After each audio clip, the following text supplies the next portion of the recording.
Welcome to Freedom Watch Afghanistan. I'm Staff Sergeant Dominic Dickens.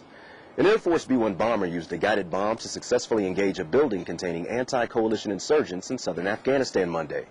Royal Air Force Harriers patrolled the same area, providing surveillance of an enemy compound. At Manas Air Base in Kyrgyzstan, airmen of the 376th Air Expeditionary Wing Fire Department are honing their skills by training with their Kyrgyz counterparts. During a recent exercise, the airmen, along with local firefighters from Manas International Airport, participated in an aircraft fire scenario. The teams worked to become familiar with each other's equipment by hooking up the Kyrgyz and coalition trucks with fire hoses. The effectiveness of the joint training between the departments was demonstrated last September when the two fire units came together to put out a real-world aircraft fire. Many soldiers used to filling support roles at their home stations are performing new missions while assigned to Bagram Airfield. For example, one group of mechanics, cooks, medics, and other 82nd Airborne Division paratroopers are working as members of a personal security detachment.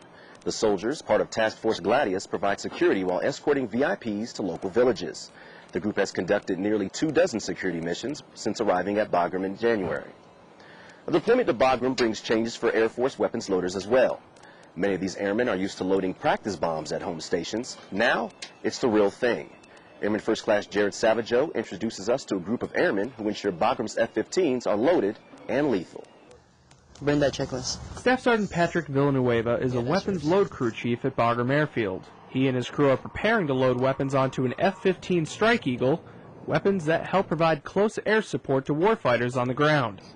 Before putting the weapon on the aircraft, these loaders perform thorough inspections of both the weapon and aircraft. Right now I'm just checking to make sure my trailer's safe before I start messing with the munition. Once the checks are complete and the weapon is armed, it's loaded onto the aircraft using a machine known as a jammer. We ensure that everything is in working order, everything that would make the bomb drop and missiles fire and guns fire. We perform operational checks, functional checks, and everything within the whole weapon system. Handling explosives can be a very stressful job, but because the work these airmen do has a direct impact on the mission in Afghanistan, it's a very fulfilling one as well. There's a certain satisfaction you feel when a jet comes back and there's nothing there except the jet.